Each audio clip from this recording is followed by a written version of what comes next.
Milei, ¿cómo le va? ¿Qué tal? Gracias, ¿eh? ¿Cómo estás, Johnny? Hermoso esto, muy lindo. Estamos en el Salón Blanco, le cuento a la gente. Sí, tengo entendido que es la primera vez que se da una entrevista acá. Tengo entendido lo mismo. Así es que gracias. Felicitaciones, Viale, usted lo consiguió. Bueno, muchas gracias. Es muy lindo, en serio. Acá donde juran los ministros, ¿no? Acá donde se hace la jura de los ministros, efectivamente. Bueno, muchas preguntas, tenemos muchas. Voy a arrancar por lo que está pasando ahora, acá en Plaza de Mayo, afuera. Presos políticos nunca más, liberación inmediata de los detenidos, por los detenidos en los incidentes de la semana pasada. ¿Qué hay para responder a eso, presidente? A ver, nosotros estamos a favor de que la gente se manifieste, pero eso no quiere decir que tengan que estar rompiendo la ciudad, rompiendo la plaza, vandalizando negocios. Es decir, la violencia no. Dentro de la ley todo, fuera de la ley nada. Entonces, no son presos políticos, son delincuentes que estaban cometiendo delitos y como consecuencia de ello, el que las hace las paga. Tienen que estar todos encerrados, ¿por qué? Por haber cometido delitos.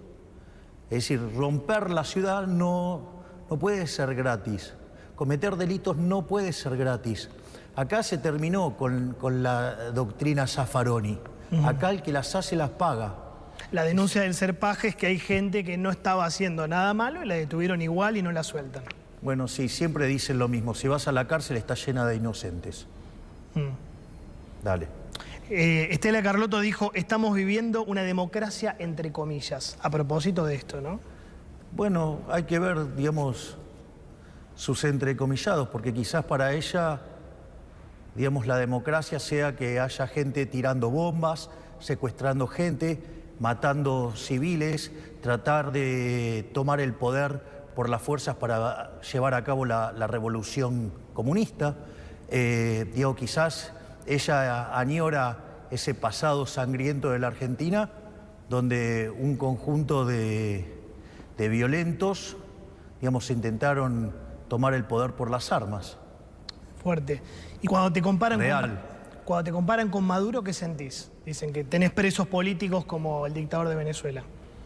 La verdad es que es una reflexión tan poco sensata que ni siquiera merita ocuparse de la misma. Hay un cambio, ¿no? Porque antes la justicia liberaba rápido. Esto ya pasó muchas veces. Los incidentes, rompían cosas, daban vuelta a autos, pero estaban 24 horas presos como mucho y quedaban libres. El fiscal Stornelli, a la cabeza, me parece que, con Servini también, generaron un cambio. Es que Argentina cambió.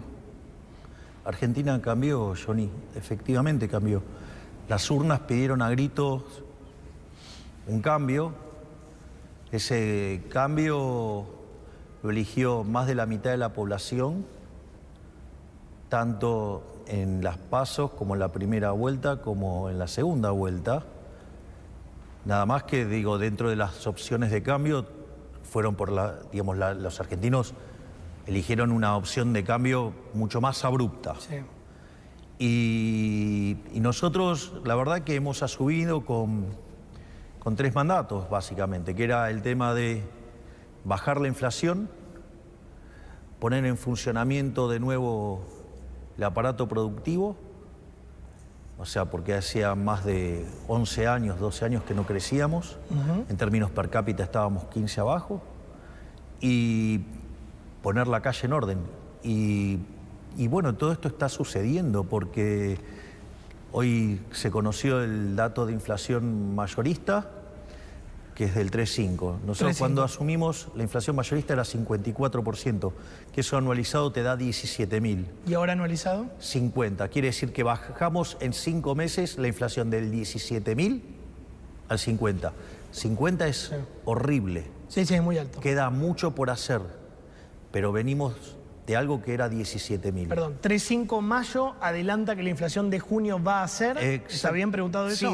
Sí, es una buena forma de ver que hacia adelante ¿Cómo sería junio? la inflación tendría que venir para abajo. De hecho, todo lo que tiene que ver con la inflación núcleo, es decir, corregida por estacionales y por los regulados, la inflación viene en cero. Cero.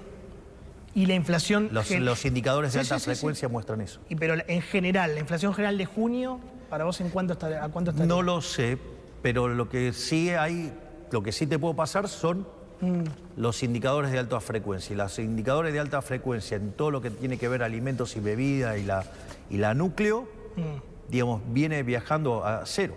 Sí. Esto es muy importante porque ya van 2 meses donde el salario, la evolución de los salarios le gana a la inflación y las jubilaciones le ganan a la inflación. Y si vos lo medís en términos de alimentos y bebidas, o sea, todavía es mucho más fuerte, con lo cual en dinámica hoy la recomposición de los salarios lo que implica es que en la segunda parte del año vos tenés que empezar a ver caer la cantidad de pobres, la cantidad de indigentes. Es decir, hay una recuperación. De hecho, cuando vos mirás los indicadores de actividad, digo, ya empezás a ver que datos de abril, porque siempre, viste, sí, digamos, es para siempre atrás. Son muy viejos los datos. 1 o 2 meses para atrás. Exacto, pero vos empezás a ver que los datos, si bien contra el año anterior son negativos, porque la economía venía bajando, lo que vos tenés y es lo que hay que mirar, que son los mensuales desestacionalizados, esos números te empiezan a dar positivos. De hecho, lo que tiene que ver con los índices de difusión ya empiezan a pasar el 50%. Es la proporción de la serie que está saliendo para adelante. ¿Te puedo decir algo? El sueldo no alcanza. Creo que vos lo sabés. Recién un camarógrafo me decía, yo gano 700 lucas, 800 lucas, me llegó 135 de luz. ¿Cómo hago para vivir con eso? Bueno, también mira, a ver, vos podrías en realidad pagar menos de luz, sí, como hacías con el otro gobierno, y financiarlo con emisión monetaria. Y claro, cuando en ese pasamano vos en realidad terminabas siendo más pobre. Con lo cual ese mecanismo no funciona, porque cuando vos utilizás la inflación, sustituís ese, digamos, para generar ese impuesto en otro lado, para financiarlo. ¿Cuál es el problema? El problema es que estás asignando más los recursos y eso tiene impacto negativo en términos de actividad. Es más, la propia distorsión que genera la inflación castiga la actividad, con lo cual vos tenés menos sueldo, con lo cual en el neto estás peor. Vos decís que esos 130 de luz antes se pagaban con impuestos. Con impuesto inflacionario. Con impuesto inflacionario, claro. Y en esa distorsión vos estabas peor. Por otra parte con lo cual vos no puede que no pagues por las cosas, porque esas cosas tienen un costo, obvio, entonces no son gratis. Sí. O sea, y vos las tenés que generar. Entonces, si vos no querés pagarla, entonces estás diciendo que la tiene que pagar otro. Claro. Eso, digo, ya es una discusión muchísimo más compleja. Y no solo eso, para mí tiene que pagar el que la usa. Digo, que parece que es lo razonable, obvio, ¿no? Sí. Y lo otro que también hay que comprender es que no es que el problema es que las tarifas en Argentina son altas. Eso es mentira. Las tarifas, cuando las mirás en los comparativos, son muy bajas. Pero ¿cuál es el problema? El problema es que hay que entender que no son las tarifas o los precios. El problema hay que entender es que los salarios son bajos. Eso. Y los salarios son bajos. Son bajos los salarios, sí. Los salarios son bajos porque vos durante 20 años viviste comiéndote el capital atrás de un populismo absurdo que lo que hace es estimular el consumo, por lo tanto castiga el ahorro.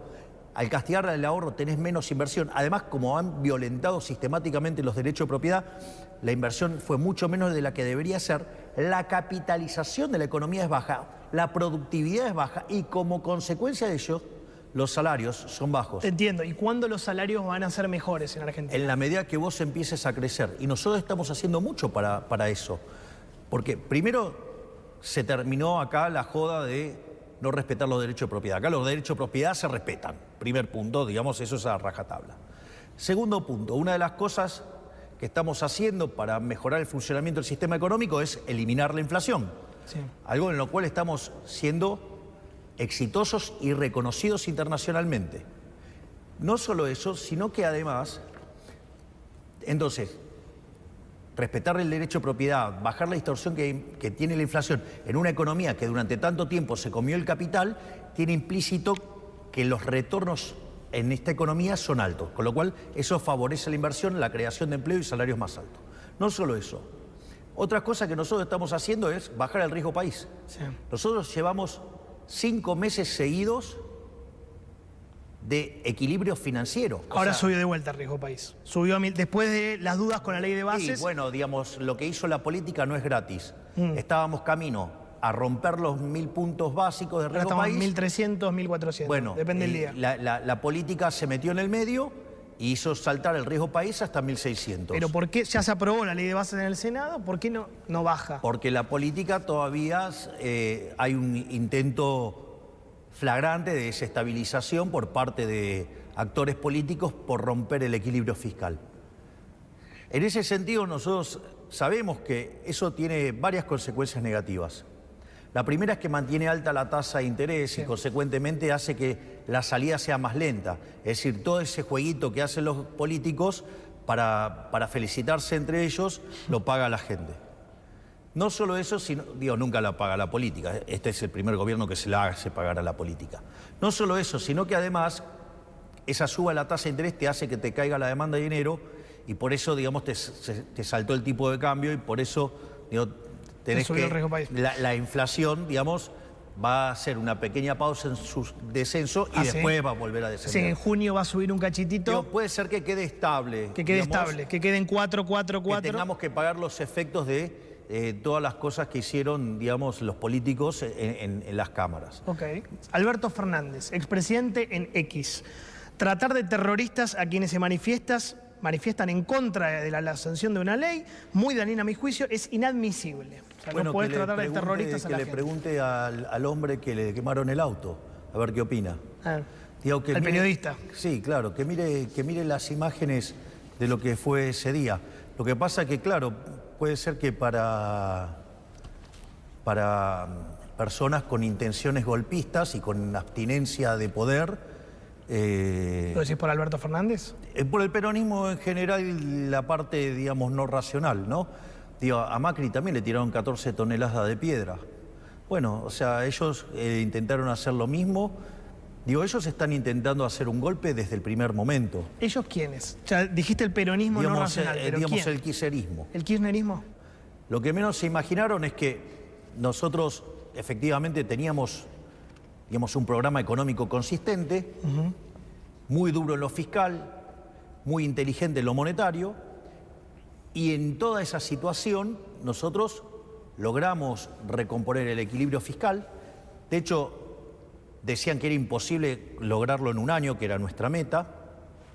Los mismos que ahora nos critican, y hacen todas esas críticas, tenían un ajuste que no superaba un punto del PBI, o sea, la deshonestidad intelectual de algunos economistas es verdaderamente extravagante, y nosotros lo logramos en el primer mes de gestión. O sea, en enero las cuentas públicas estaban en orden, primero dijeron que había sido una cuestión estacional, en febrero lo replicamos, en marzo lo replicamos, en abril lo replicamos, en mayo los números son espectaculares, y junio, que es un mes que estacionalmente te juega en contra, con todo el superávit que hemos acumulado, cuando cerrás el semestre vamos a estar muy arriba. Junio no te va a dar superávit, por el pago de aguinaldos. Claro, exacto. Junio te va a dar déficit. Claro, por una cuestión de estacionalidad.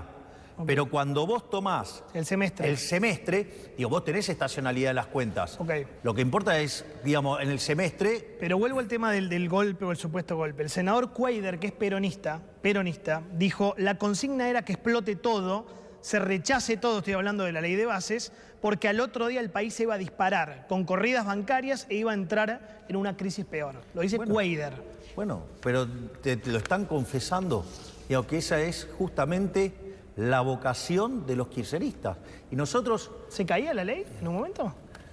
Mira, nosotros sabíamos que estaba para que quedara empatada. Estaba 36-36. Sí, nosotros teníamos conciencia de ello, eso ya implicaba que nosotros ganábamos la votación, eso nosotros lo teníamos. ¿Y vos le dijiste claro. victoria desempatá vos? Mirá, a mí vos sabés que les cuento cómo funciona, quizás la gente no sabe. Yo me podría haber ido de viaje. Sí. De hecho, te ibas de viaje. Claro, yo me iba a salir a las 9 de la noche. A Italia. Sí, y a mí me pareció que, si yo me iba, quedaba presidiendo la Cámara Abdala. Sí. Entonces iba a votar como senador, quedaba empatado y después iba a desempatar. Sí. Pero me pareció que era lindo que Victoria estuviera ella en un momento tan importante para la historia argentina, porque esto va a implicar desde lo normativo el cambio en la Argentina. Para que te des una idea de lo importante de esto, Mira. esta reforma es 5 veces más grande que la de Menem. Sí, te escuché. Y que fue la más grande de la historia. Y si sumás el DNU, es 8 veces más grande. Sí. Entonces... Pero vos decidiste que Villarroel desempate. Entonces, porque podrías haber dicho, no, me voy, que quede Villarroel a cargo del Ejecutivo. Yo hablé con Guillermo Francos. y le pedí que me diera un estimado de a qué hora. O sea, a mí eso me implicó, digamos, una carga de 6 horas distintas sobre mi cuerpo. Sí, llegaste más tarde. Para llegar a Italia, pero para mí era muy importante que Victoria tuviera ese momento, o sea... Porque se especula mucho sobre tu relación con ella, que tiene buenos momentos, malos momentos, que ayer estuvo en Salta y los diputados libertarios se fueron. Pero de vuelta, de hecho, a mí vi un video de ella, me pareció hermoso y lo retuiteé. ¿Cuál video? El que ella está cabalgando. Ah, sí, me pareció, claro. pero en Salta. Sí, me pareció un video hermoso. Y bueno, no sé, dicen estas cosas, yo no sé de dónde las sacan. Dicen que vos tenés miedo a que ella esté atrás de un golpe, y ahí, etcétera. digamos, y entonces, ¿para qué le voy a, digamos, me hubiera subido al avión y que votara a Abdala? Si total... ¿Confías en ella? ¿Y qué hizo? Digo, a ver, ¿qué hizo? Votaba en contra de un escándalo. Bueno, la gran Cobos te hacía. Bueno, ¿y qué hizo? Votó como tenía que votar. Y me paré, y aparte, digamos, cuando hubo que bancar la parada, la bancó. Entonces, digo, entonces se la pasan creando fantasmas que yo creo que lo hacen como parte de tratar de desestabilizar al gobierno. O sea, creo que es parte de la runfla golpista. Capítulo La Iglesia y el Papa. Un lío esta semana y la pasada. ¿La Iglesia está jugando política? Así te lo pregunto. ¿Está jugando políticamente? Cuando ves las misas, militantes, el Papa con Kicillof. A ver, yo tengo... No creo que toda la Iglesia sea lo mismo. No, claro. Entonces, hay partes que sí juegan activamente, hay partes que no. Mira, yo... te diría que hay gente que se arroga la representación del Papa y no la tiene. ¿Por Grabois? Yo creo que no solo Grabois. A ver, te estoy tratando de entender. Digo, me parece que no le debe resultar nada simpático al Papa Francisco que aquellos que dicen defender a los pobres roben usando a los pobres de escudo. Eso es un nivel, eso es una perversión muy propia de la política y que no es monopolio del peronismo. Eso lo está diciendo por Grabois. No solo por Grabois. Estoy hablando ahora, esto, digamos, lo que voy a decir es más general y vale para muchas partes de la corporación política que tienen negocios aledaños a la política, donde toman una causa noble, promueven que esa causa sea apoyada por el Estado y después crean un montón de kioscos. Y cuando vos vas a atacar al kiosco, entonces, ¿qué te dicen? Insensible, no querés esto, odias a los pobres, lo cual es toda una mentira. Claro. En realidad el problema es que le estás quitando el curro y están pataleando porque le quitas el curro. Y eso no solo obedece a esferas del peronismo o de la política social nada más. Tiene que ver por dónde ande el gasto público. ¿Y vos decís que eso al Papa no le gusta? ¿O te habrá llegado esa información? Obvio que no le gusta. Que usen a los pobres, digamos, para... Bien, pero él, yo te entiendo, pero él se sacó la foto con la bandera de Aerolíneas. Me parece que... El día de la ley de bases. Digamos, puede también tener una opinión distinta, ojo, ¿no? Porque en algunas cosas tiene una opinión distinta. Entonces, bueno, también es válido. O sea, entonces hay gente que tiene, digamos, o sea, yo no comparto muchas cosas, pero bancás la opinión distinta del Papa, del que sea. Pero entiendo que pueda pensar distinto. O sea, y lo de las misas militantes, que viste, la patria no se vende en 2 iglesias importantes de la ciudad. A mí me parece que no es el ámbito, pero esa es una opinión mía. De vuelta, pero nada, digamos, no me parece que sea el ámbito. No creo que un ámbito espiritual sea un ámbito para la política, pero nada, tiene que ver con mi forma de vivir la espiritualidad y hay gente que la puede vivir de otra manera. Entonces, yo no lo haría, yo no participaría, pero tampoco afecta mi derecho a la vida, ni a la libertad, ni a la propiedad, con lo cual... Libertad. Claro, es decir, digo, te puede gustar más o menos, Muy bien. pero yo no lo haría así, yo no vivo mi espiritualidad de ese modo, Claro. pero hay gente que lo quiere hacer, bueno, no sé, no me parece, pero de vuelta, Sí. no le jodió la vida Sí. a nadie, ni la libertad ni la propiedad. Entonces, El tema del choreo, la corrupción a los pobres. Ahí salió una denuncia del fiscal Marijuán al expresidente Fernández por usar políticamente las pensiones para discapacitados, que es un tema aberrante si es así, ¿no? En 2003 había 80.000 pensiones por invalidez, 2023 terminó en 1.215.000. se supone que ese segmento de la población tiene una determinada representación y por una cuestión de grandes números es un número bastante estable. Sí, bueno, acá hay un salto Y fenomenal. cuando vos ¿no? mirás la tasa de crecimiento de las pensiones y lo comparás contra el número de la población, me parece que hay cosas raras y hay que mirar, ¿no? Es decir, aparte, digamos, cuando vos mirás los números, tenemos números peores que países que tuvieron una guerra. Entonces, Claro, es llamativo. es llamativo, ¿no? Es llamativo. Grabois dijo, en la oficina del presidente, allá, hay mucha frula y ginebra, son un pabellón del Borda. A ver. Bueno, es la opinión de Grabois, ¿qué le voy a hacer? O sea, vos viniste varias veces a... Sí, no. Frula, digamos, o sea, frula creo que es droga, me parece que se Bueno, refiere por a eso, digamos... Ginebra, no sé. Tampoco, Ginebra, qué sé yo. digamos, no, pero yo lo que está tratando de no me decir es drogo, como no que- tomo alcohol. Claro, lo que Bueno, está... quizás para él eso sea una locura, qué sé yo, no sé. ¿El gabinete cómo está? ¿Sturzenegger va a entrar al gabinete? Sí, la idea es que Federico entre. Lo que sucede es que estamos... Primero que yo estuve afuera. Sí. Segundo es que estamos definiendo las funciones, porque lo que hay que comprender es que cambió la naturaleza de la jefatura de gabinete. Sí. Digamos, antes el jefe de gabinete era una suerte de superministro que tenía un montón de cosas. Sí. Y Guillermo es más un ministro coordinador. Entonces, porque eso nos permite agilizar mucho más el funcionamiento del Estado, que las cosas salgan mucho más rápido. ¿Sturzenegger qué va a hacer? Sturzenegger va a estar ocupado en todos los que tiene que ver con la desregulación y con la liberalización de la economía. ¿Va a ser ministro, secretario? No, él va a ser ministro. Va a ser sí, ministro, va a tener el sí. cargo de ministro. Sí, sí, claro. Ok, Digo, o sea, ok. Federico es uno de los tipos, es uno de los economistas más brillantes del planeta. ¿Y Caputo? Es el mejor ministro de Economía de la historia argentina. Se pueden convivir tranquilamente. Sí, claro, de hecho... Porque leo notas, dice Sturzenegger está peleado con Caputo. mirá, a ver, que digan lo que quieran, ¿sabe? Acá hay un jefe. Sí, Karina.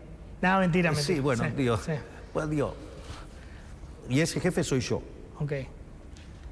Y además soy economista. Entonces, nadie va a violentar los logros de Toto. O sea, nadie. Es decir, usaría un término un poquito más vulgar y grosero, pero... Usalo. digo, ¿Cuál es? nadie le va a tocar el culo a Caputo acá. ¿Quién le quiere tocar el culo a Caputo? No me importa, le corto la mano. Wow, ¿Está claro? te pusiste fuerte. O sea, entonces, ¿por qué? Digamos, porque la relación simbiótica que yo tengo con Caputo, digamos, no Pero está, hay digamos... gente del gobierno que le quiere tocar el culo a Caputo. No, nadie. Digo, cuando vos mirás el gabinete, la reunión del gabinete, es un bloque sólido. Digamos, el compromiso, digamos, es de todos. Y entonces, no me van a tocar a ningún ministro. O sea, y... A Petoguelo casi le hacen renunciar. ¿Y dónde Estuvo ahí, está? ¿eh? Está. Ah, ok, listo, dale. Sí, Sigamos hablando. pero pará, vos sabés que lo de Petovelo fue bravísimo, ¿no? Bueno, pero el punto es, ¿qué hacemos? ¿Bajamos la bandera de pelear contra la corrupción? No. Es decir, porque es muy cruel lo que le han hecho a Petovelo, ¿no? Pero ¿sabes cuál es el problema? Sí. Es que estamos eliminando curros y los que manejan los curros, Dios, se sienten tocados. Además, digamos, no hay que olvidarse que la provincia de Buenos Aires da pauta. Sí. Entonces pone mucha plata y obviamente para torpedear al gobierno nacional.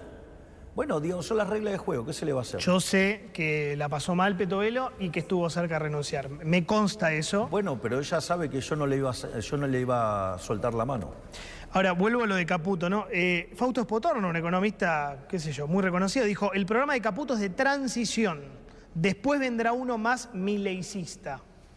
¿Qué significa eso? Yo leí la declaración de Fausto. Sí. En realidad nosotros estamos estamos saliendo del infierno Sí. y nada, y ahora estamos empezando a construir un programa de crecimiento económico. ¿Pero después se va a ir Caputo? No, No. de vuelta, sostengo que es el mejor ministro de Economía de la historia. Ok. Porque lo que está logrando, porque esta es la parte más interesante, hay gente que es muy deshonesta intelectualmente, porque si vos tomás la caída de la inflación de los mayoristas contra, digamos, del 17.000 al 50, quiero ver quién tuvo semejante logro.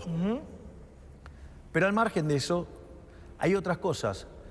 Los grandes programas de estabilización exitosos de Argentina antes tuvieron una mega crisis inflacionaria. Por ejemplo, la convertibilidad antes tuvo 2 hiperinflaciones. Sí. ¿Y eso qué hizo? Licuó las tenencias de saldos reales y por ende, digamos, vos tenías mucho para rebotar en términos de demanda de dinero, lo cual te facilita mucho la estabilización. No solo eso, hubo expropiaciones, llámese el Plan Bonex. Hubo alguna suerte de controles de precio de inicio donde todo se controlaron. Y de hecho se controló una de las variables más importantes de la economía, que era el tipo de cambio. Nosotros hicimos todo eso sin reservas, sin el poder político, porque no es que la política fue neutral frente a nosotros, sino que además fue la máquina de impedir. Y a pesar de todo eso lo logramos. Mondino, ¿algún cortocircuito? Hubo también versiones de que se va... A ver, la Cumbre de la Paz era un evento importante. Sí. Y mientras que yo estaba declarando, estaba mi hermana y ¿quién más? Mondino. Listo, dale, se acabó la discusión. Escuché, Scioli, Demian Reidel, Gerardo Huertin... No, se queda Mondino. Pero de vuelta. ¿Qué hacía ahí? ¿Estaba de adorno? Bueno, yo pregunto porque son... Digo, o sea, pero esas dos sillas, ¿quién crees que determina quién Vos. se sienta? Ok. ¿Y quién estaba?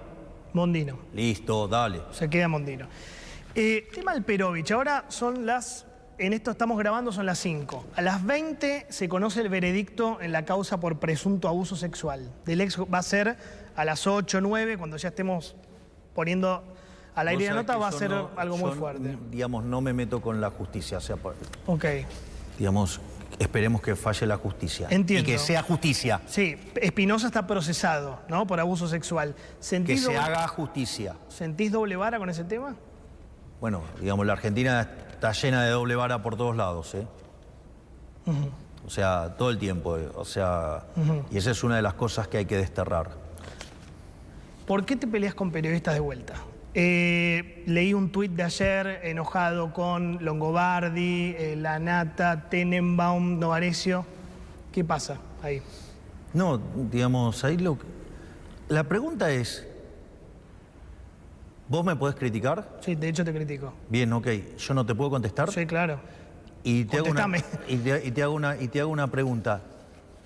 ¿Y si yo, digamos, encuentro que estás mintiendo y te lo digo? ¿Sí? ¿Está bien? Ok.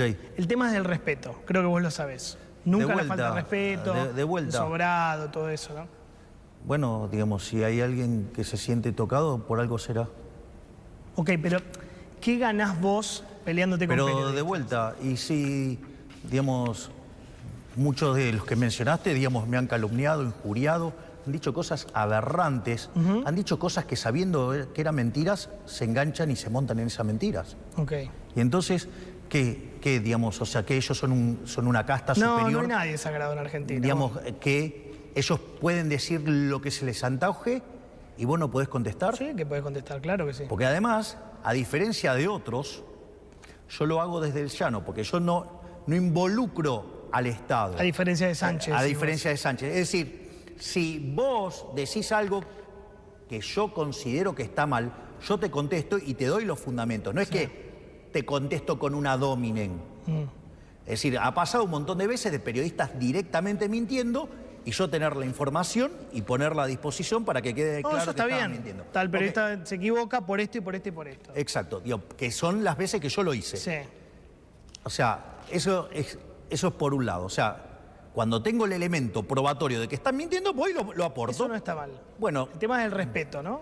Y yo entiendo que hubo toda una época mía en la cual yo usaba un lenguaje áspero. Sí. Y también es cierto que desde que me involucré en la política, me acomodé a las reglas de juego y yo no, digamos... Porque sos el presidente. No he utilizado, digamos, ese tipo de expresiones.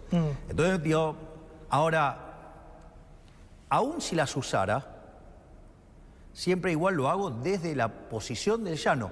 No uso el aparato represivo del Estado para perseguir... Como hizo Sánchez con este periodista español. Claro, pero digamos, o sea, porque ahí hay una cuestión no menor. Eso pasó lo mismo que cuando fue que el cobarde mandó a todos sus ministros a insultarme. ¿Quién es el cobarde? Sánchez. Digo, arrancó con digamos, del transporte y después, como yo no le respondía, muy cobardemente mandó a las mujeres a agredirme para después tildarme de misógino. Como no contesté después, entonces ya se sumó él. Ahora, digo, entonces la pregunta es, porque está avanzando sobre la libertad de expresión, o sea, está claro que es el modelo de Maduro el que está aplicando. ¿Qué pasaría si yo hiciera eso acá? ¿Qué diría toda la banda progre? Que de progre no tienen nada, porque son progresistas que bogan por ideas que han hecho de que seamos de ser el país más rico del mundo, ser 140. O sea, con lo cual, de progre no tienen nada. O sea, de progresistas, o sea, tienen la etiqueta, porque después, o sea, son recontra, digamos, retrocedatarios, qué sé yo, no sé, habría que inventarle la pregunta, o sea, son los abanderados del fracaso.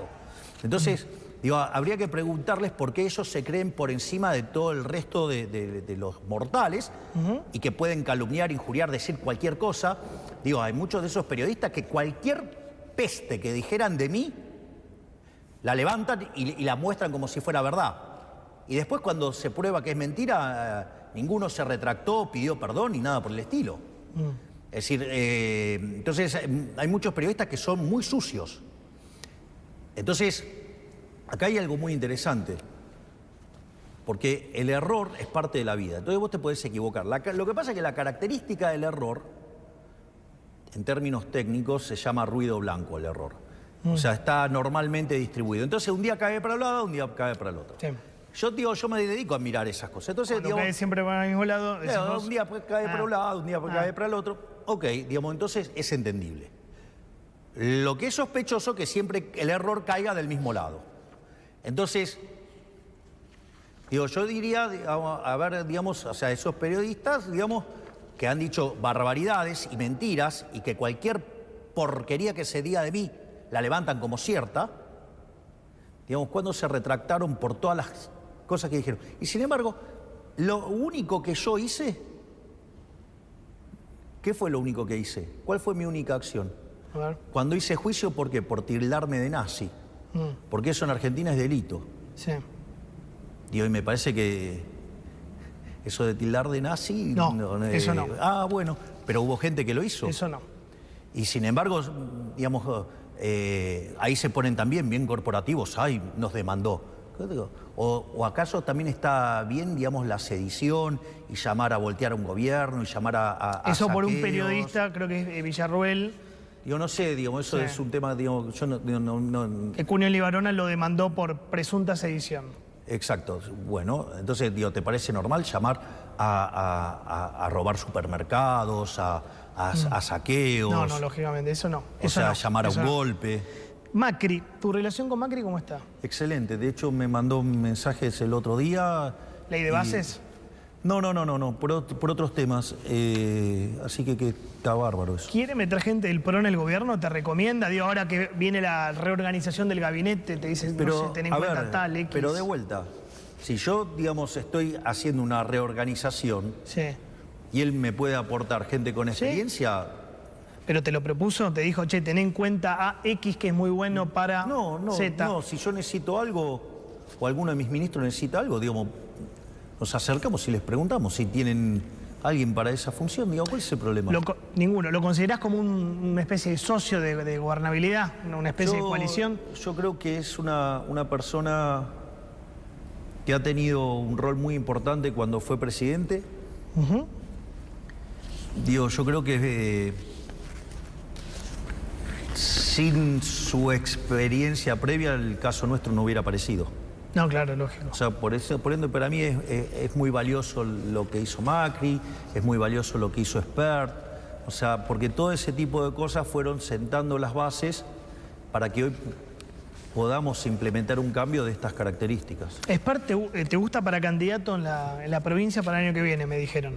Me dijeron eso, tal vez tengo mala información. No, ¿Es buena información? Sí, es buena información, sí, a mí me parece que José Luis es alguien que tiene muchísimo para dar y fue el que inició desde lo político el reinicio de las ideas liberales. O sea, va a ser el candidato de la Libertad Avanza en la provincia del año que viene. Bueno, digo, hay que discutir un montón de cosas, pero es tu idea. Convengamos que yo tengo un nivel de afinidad muy importante. Sí, lo vemos. O sea, no me lo descartás.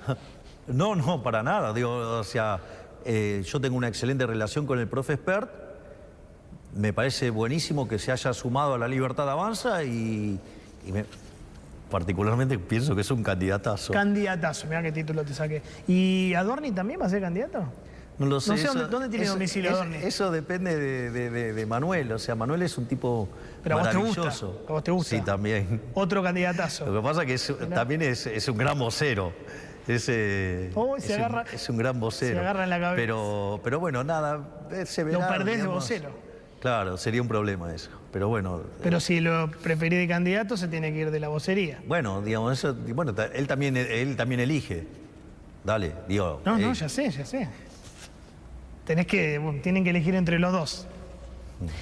Autoaumento de diputados 80%. Martín Menem y la casta. ¿Por qué?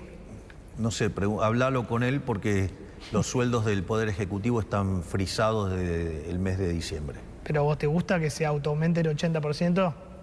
Yo puedo hablar por mis actos. ¿Yo qué hice? Ustedes están frisados. Bien, listo, se dieron el aumento, ¿te acordás? No, bueno, eso fue un problema administrativo que se resolvió en menos de 3 horas. Ok, pero a vos no te convence. Digo, un senador gana 8 millones de pesos, Javier. Bueno, ganan más que el doble que lo que gano yo. Claro. ¿Y? Bueno, no, digamos, o sea, de vuelta. Pero yo creo que es un momento difícil de la Argentina y que hay que acompañar el esfuerzo que están haciendo todos los argentinos de bien. Entonces, yo no lo avalo. Pero bueno, digo, no es mi decisión, son otros poderes. Se supone que hay división de poderes. Así que hay que... Comunicado de la Cámpora. La persecución política y la criminalización de la protesta tienen un objetivo muy claro: instalar el miedo para llevar adelante el ajuste de Milei con un pueblo disciplinado. Bueno, la verdad es que viven bastante disociados de la realidad, porque hoy mi nivel de imagen es mayor que en el momento en el que asumí. La aprobación de la gestión está en niveles máximos también. De hecho, para la gente, tanto los problemas de la inseguridad como la inflación, que era lo que más lo aquejaba, cayeron fuertemente como preocupación de la gente, que eso quiere decir que el problema lo estamos resolviendo. Y la verdad es que si hoy fueran las elecciones, estamos para sacar el 50% de los votos, por lo menos. Si fueran las presidenciales, como el año pasado. Sí, ahí podríamos hasta sacar más todavía. Mira. Entonces, el problema de estos muchachos es que están viendo que está funcionando y que, claro, y que si funciona, no vuelven más.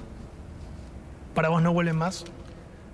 No hay que cantar victoria. O sea, el partido termina no en el minuto 90, cuando el referí pitó el último... Y días así porque estabas contento con el dato de la inflación, pero me fijo ahora, si me permitís. Creo que el dólar cerró 1.300, el dólar blue. Mira, me voy a fijar ahora en vivo, cerró 1.305. ¿Te preocupa eso? No, no, porque el problema es que como vos todavía no tenés un mercado de cambios libre, vos compras dólares de modo indirecto, vía bonos. Sí. Y los bonos tienen dos elementos. Tienen la propia dinámica del bono y después tenés el tema del dólar. Entonces, cuando vos, por ejemplo, tuviste todo el ruido que se causó desde los diputados de cierta parte de la oposición, digamos, tratando de romper el equilibrio fiscal, bueno, eso llevó el riesgo país a más de 1.600, sí, y claro, como está contaminado el instrumento por el cual vos compras dólares, te subió. Pero en tanto y en cuanto siga bajando el riesgo país, o sea, se te acomoda el dólar también.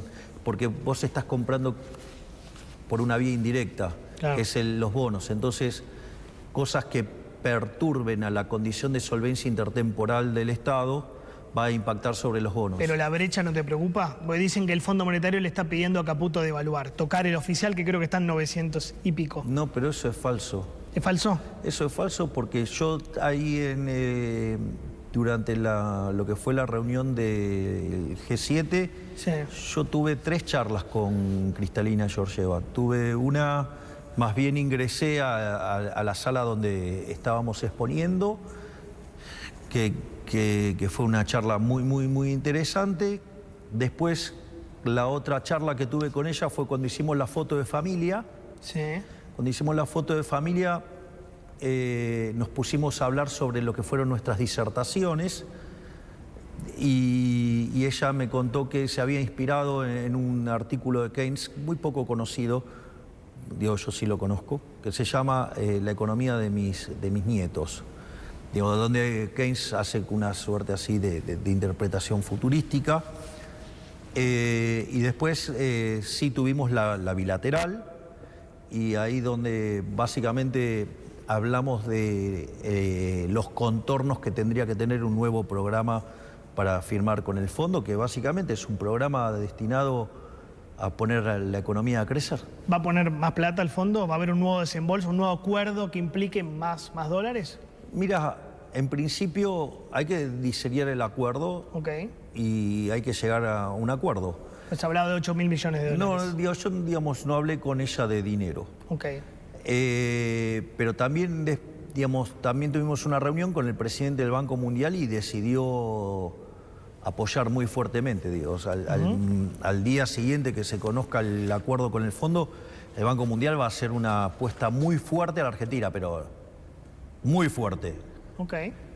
Decime una cosa, de las reuniones, ¿cuál fue la que más te gustó con los presidentes? Mira, cada reunión tiene su encanto. Está cantada la pregunta, ¿no? Y está cantada la respuesta también. No, digo, por ejemplo... ¿Meloni? No tuve la bilateral con Meloni. No, pero... No, digamos, ella me recibió y nosotros tenemos un excelente vínculo, porque cuando nosotros empezamos a identificamos que el enemigo es el socialismo y sus distintas versiones, entonces empezamos a generar una alineación internacional, ya sea los que estamos en CIPAC, digamos, y eso tiene que ver también nuestro vínculo con Santiago Abascal, nuestro vínculo con, digamos, Bolsonaro. O sea, ¿por qué? Porque identificamos la naturaleza del problema. Entonces damos esa batalla, y cuando empezamos a dar esta batalla éramos muy poquitos. Claro. Bueno, ahora la suerte nos está acompañando, entonces toda esa situación adversa en la que nosotros nacimos generó mucho espíritu de grupo. Vos sos un tipo que ve las redes, ¿no? Te gustan las redes como a mí, como a muchos. Pues está bien, pero yo no me voy a montar en la fantasía de la gente. Hay una fantasía de la gente, es un problema de la gente, no es un problema mío. Ok. O sea, ¿Viste los videitos que armaron?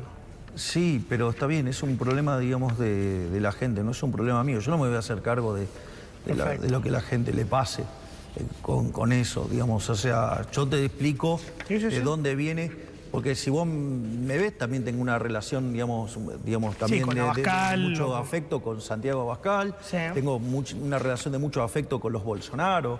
O sea, entonces digo, ¿qué quieren inventar? Digamos, o sea, nada, se quieren ilusionar, hagan lo que quieran, o sea, no pasa por ahí. No pasa por ahí. Y después otra reunión que también fue muy interesante, fue muy divertida. Nos encontramos en un pasillo con Macron. Sí, ¿y? Sí, bueno, fue muy divertida la reunión. ¿Por qué divertido? No, porque me invitó de nuevo para ir a París y voy a ir. Yeah. Entonces le dije, bueno, pero vos me dijiste que me ibas a llevar a ver al Olympique de Marsella. Me dijo, bueno, entonces lo arreglamos y vamos. Así y voy a ir a París para lo que son la apertura de los Juegos Olímpicos. Ok. Así que me comprometí en eso y... ¿Te jode los que te critican de, che, viaja mucho Milei, que se quede un poquito más acá, con los quilombos que hay en Argentina? Mirá, eso es muy gracioso porque... Yo fui uno de los que dijo eso. Dije, che, bueno, Milei viaja mucho. Bueno, está bien. Contestame. Mirá, yo hago mi trabajo y viajo las veces que considero que son necesarias para trabajar. Sí. Ahí hay un tema, te voy a contar. Todo el mundo sabe, yo trabajaba en Corporación América y por cuestión de trabajo yo tenía que viajar mucho. Y una de las cosas por las cuales yo dejé de viajar mucho era porque yo sufría mucho con los viajes. Perdía peso, la pasaba muy mal.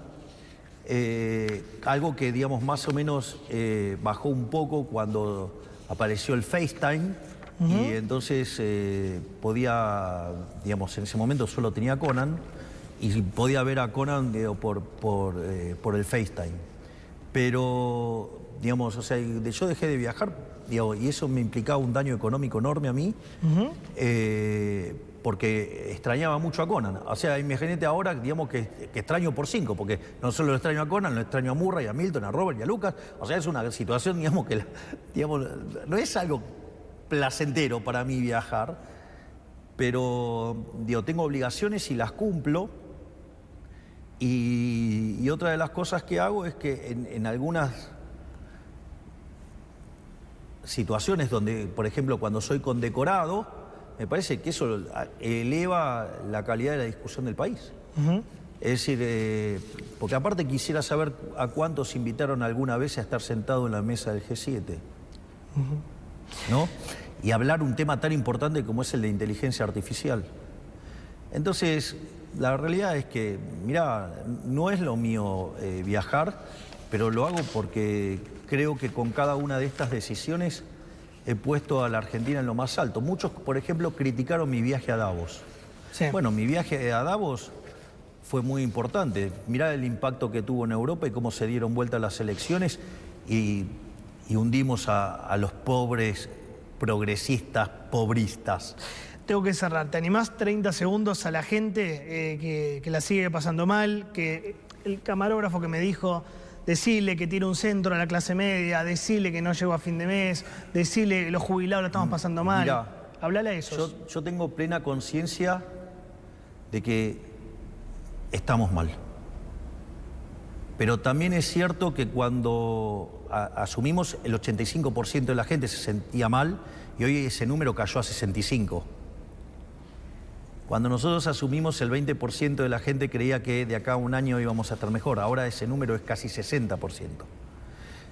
Es decir, lo que estamos haciendo es pagar la cuenta del desastre de los últimos 20 años, hasta te diría del desastre de los últimos 100 años. Entonces, la diferencia es que esta vez se está haciendo un cambio en serio, en la dirección correcta y de manera contundente. Entonces, y eso lo empezás a ver. ¿Por qué? Porque la actividad empezó a rebotar, porque lo que vos ves es que además los salarios le están ganando a la inflación, las jubilaciones le están ganando a la inflación, la economía está subcapitalizada y hay oportunidades enormes de inversión. Además, o sea, el ahorro fiscal que estamos generando, le estamos devolviendo al sector privado 15 puntos del PBI y eso se va a transformar en ahorro, en inversión, en crecimiento. Por lo tanto, lo que yo puedo decir es, entiendo que estamos mal, pero estamos sentando las bases de la gran Argentina. Si estamos sentando las bases para que en 40 años digan, mirá, acá estuvo el punto de inflexión de la Argentina. Acá es cuando Argentina cambió y empezó a ser grande de nuevo. Y vos fíjate, hoy estamos en la vanguardia internacional con los temas de inteligencia artificial y eso va a ser un tema no menor para acelerar el proceso de crecimiento y convergencia. Por lo tanto, entiendo lo grave de la situación, lo que digo es, miremos el contrafáctico. El contrafáctico era 17.000% de inflación, 95% de pobres, caída del PBI de 20%. Mirá esto, en el peor momento del 2002, sí, el PBI cayó 16%. Sí. En el año cayó 19%, en el peor momento, en el segundo trimestre, cayó 16%. Cuando nosotros en el Hotel Libertador, con Toto y su equipo, estaba Toto, estaba Santiago Bausili, estaba Fede Furias, estaba Martín Mutier, o sea, había que buscar el tipo de cambio porque sabíamos que no podíamos abrir. Porque de vuelta, somos libertarios, no libertontos o libertarados. Y en ese contexto dijimos, bueno, pongamos un precio que se parezca al de mercado. Como estaba la idea del impuesto país, mientras que los economistas decían, los grandes pifiadores seriales, de esa no dice nada los periodistas, digo, porque si hay alguien que le pego es a los economistas, ¿no? ¿Sí? Y les pego lindo y parejo, sí, los vengo atendiendo seguidito. Pero claro, como no es a ellos, ahí ni se enteran. ¿Qué dijeron los econochantas? ¿No? Hay que ponerlo en 600. Que son los mismos que en el mejor de los mundos tenían una hipótesis de inflación mucho más alta que la que tenemos y ahora se quejan del atraso cambiario. O sea, tienen modelos raros, Y cuando nosotros dijimos el tipo de cambio 800 y el impuesto país, o sea, quedábamos parecidos, digamos, al tipo de cambio de mercado, eso fue muy importante, porque eso ¿qué es lo que hizo? Achicó el exceso de demanda de divisas, entonces achicó el exceso de oferta de bonos, entonces el precio de los bonos empezó a subir. Eso, digamos, implicó menores tasas de interés e implicó que la caída en actividad y en empleo y por ende en los salarios reales fuera menor. Entonces, algo que con un ajuste de 15 puntos del PBI, porque entre el Banco Central y el Tesoro llevamos 15 puntos del PBI, el PBI cayó en el primer trimestre 7%, o sea, en el momento que hicimos... Sí. Y ahora empezó a rebotar. Entonces, mirá cómo una decisión tan cuestionada por los econochantas, digamos, le evitó mucho daño a la Argentina. Y fíjate esto, la mejor política social que vos podés hacer es bajar la inflación, porque eso es una máquina de devolverle guita a la gente. Porque nos afanaban con la emisión monetaria 15 puntos del PBI, Johnny. No es un chiste. En realidad, en el último año, el kirchnerismo emitió 13 puntos del PBI. Eso es una estafa. Y nosotros se lo estamos devolviendo a la gente. Entonces, va a tardar, pero vamos por el camino correcto. Gracias, Javier. Gracias, presidente. Un lujo que nos haya recibido acá, este lugar tan hermoso. Muchísimas gracias. Gracias, en serio. Venite a París. Bueno, ¿me autoriza TN a ir a París? ¿Puedo ir a cubrir? Está mi productor ahí. Las Olimpiadas. Ahí me confirma el productor, me dice que sí. Vamos a París. Gracias, presidente. No, por favor, un placer.